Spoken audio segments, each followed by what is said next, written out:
இறப்புக்கு நீதி கோரி எங்களுடைய மக்கள் அனைவரும் ஒன்று திரண்டு வைத்தியசாலை முன்பாக இந்த ஆர்ப்பாட்டத்தில் ஈடுபட்டிருந்தோம். அதே நேரம் கச்சேரியில் கூட்டத்தில் இருந்த அனைவரும் வைத்தியசாலைக்கு வந்து வைத்தியசாலையிலும் வைத்து பலர் எங்களுடைய பொதுமக்கள் அதே நேரம் எங்களுடைய பங்கு தந்தையர் போன்ற பலர் இந்த கூட்டத்தில் கலந்து கொண்டு அதே நேரம் இறந்த வெனஜா அவர்களின் தாயார் மற்றும் அவர்களுடைய உறவினர்கள் வருகை தந்து இந்த கூட்டம் நடைபெற்றது.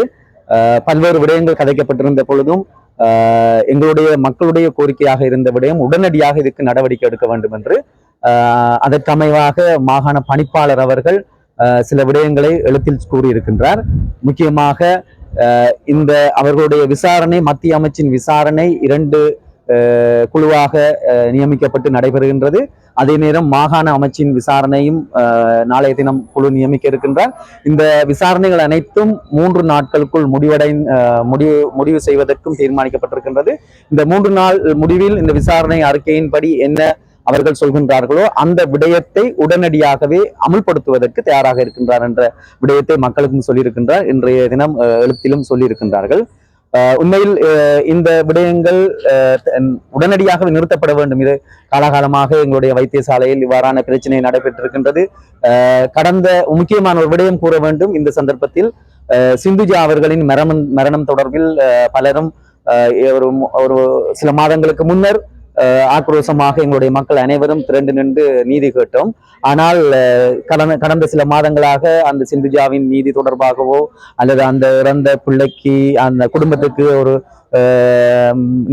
நிவாரணங்களை வேண்டி கொடுக்க வேண்டும் என்ற நிலைப்பாடெல்லாம் மறந்தவர்களாக பலர் இருந்திருக்கின்றார்கள்.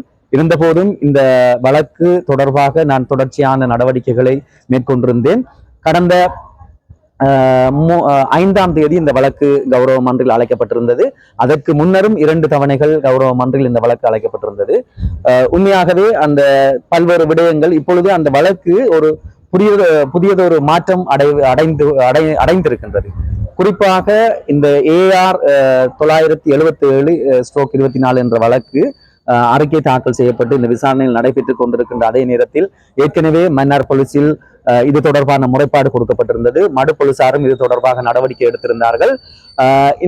இதற்கு அமைவாக போஸ்ட்மார்ட்டம் ரிப்போர்ட் வந்திருந்தது. கௌரவ மன்றுக்கு அது கிடைக்க பெற்று அதில் சொல்லப்பட்ட இந்த கோஸ் ஆஃப் டெத் அதற்கான காரணம் இந்த இறப்புக்கான காரணம் செகண்டரி போஸ்ட்மார்ட்டம் ஹெமரேஜ் என்ற விடயம் சொல்லப்பட்டிருக்கின்றது. அது அவ்வாறு சொல்லப்பட்டிருந்தது. அதாவது குழந்தை மகப்பேற்றுக்கு பின்னர் அதிகமான இரத்தப்போக்கு இருந்த விடயம் சுட்டிக்காட்டப்பட்டிருந்தது அந்த போஸ்ட்மார்ட்டத்தில். அதன் அடிப்படையில் கௌரவ நீதவான் அவர்களும் CPC குற்றவியல் நடவடிக்கையின் பிரிவு 370 உபபிரிவு 3 கீழ் சில நடவடிக்கைகளை எடுப்பதற்கு மன்னார் குற்றத்தடுப்பு பிரிவுக்கு இந்த வழக்கு மாற்றப்பட்டு வருகின்ற நேற்றைய தினமும் இந்த வழக்கு நடைபெற்றது. அந்த தினம் நேற்றைய தினம்தான் கௌரவ நீதவான் அவர்கள் இந்த கட்டளையை பிறப்பித்திருக்கின்றார்கள். இந்த வழக்கு மடு போலீசாரிடம் இருந்து மன்னார் குற்றத்தடுப்பு பிரிவுக்கு மாற்றம் அடைந்திருக்கின்றது. இதன் பின்னர் இதில் அந்த போஸ்ட்மார்ட்டம் அறிக்கையின் அடிப்படையில் இந்த இறப்புக்கான காரணம் மருத்துவ கவலையினம் அவர்களுடைய பிழை என்பது திட்ட தெளிவாக தெரிய வந்திருக்கின்றது.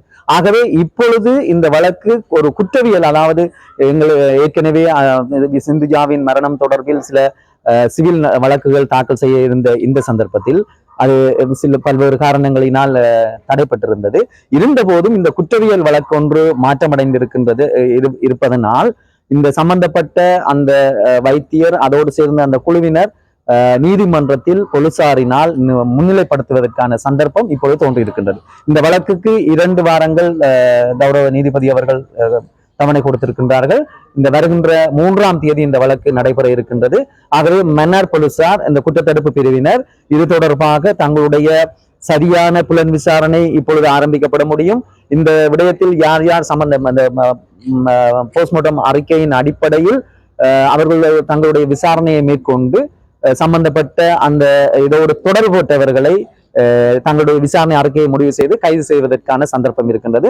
உண்மையில் இவ்வாறான இந்த சிந்துஜாவின் மரணம், அதுக்கு பின்னர் இந்த வெனஜா அவர்களின் மரணம், இந்த குழந்தை அந்த உண்மையில் அந்த தாய் அழுகின்ற பொழுது இந்தியாவில் இருந்து வந்து தன்னுடைய பிள்ளைக்கு மகப்பேறு தொடர்பாக பிள்ளைப்பருவ பார்க்க வந்த நபர் இன்றைய தினம் அந்த சிசுவும் இல்லை, தன்னுடைய மகளும் இல்லாமல் பரிதவித்துக் கொண்டிருக்கின்றார்கள். ஆகவே இவ்வாறான விடயங்கள் இவற்றுக்கு முற்றுப்புள்ளி வைக்க வேண்டும். அது யாராகவும் இருக்கலாம், அது வைத்தியராக இருக்கலாம், அங்கு வேலை செய்தவர்களாக இருக்கலாம்.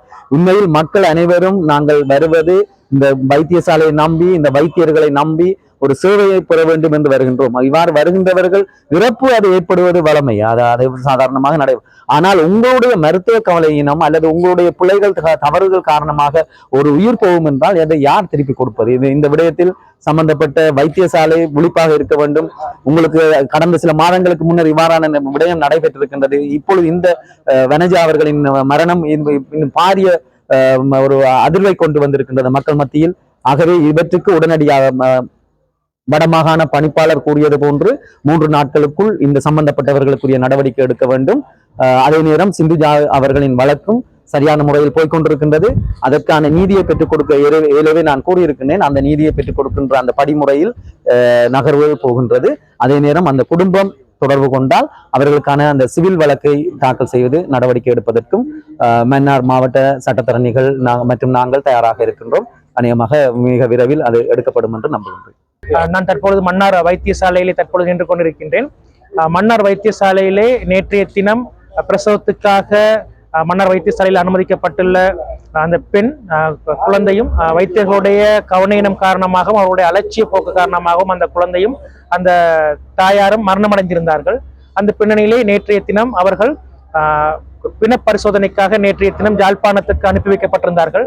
அவர்களுடைய அந்த சடலமானது இன்னும் மன்னாருக்கு வந்து அடையாத நிலையிலே இன்றைய தினம் மன்னார் மாவட்டத்தில் உள்ள அவர்களுடைய பொது அமைப்புகள் பொதுமக்கள் ஒன்றாக 4 மணி அளவிலே ஒரு கவனஈர்ப்பு போராட்டத்தை ஒன்றினை நடாத்துவதற்கு தீர்மானித்திருந்தார்கள். அந்த அறையிலே 4 மணி அளவிலே சிவில் அமைப்புகள் மற்றும் பொதுமக்கள் அனைவரும் மன்னார் மாவட்ட வைத்தியசாலைக்கு முன்னால் ஒன்று கூடியிருந்தோம். அந்த சந்தர்ப்பத்திலேயே மன்னாருடைய கச்சேரியிலே வடமாகாண சுகாதார பணிப்பாளர் உட்பட எங்களுடைய அரசாங்க அதிபருடைய தலைமையின் கீழ் ஒரு கலந்துரையாடல் இடம்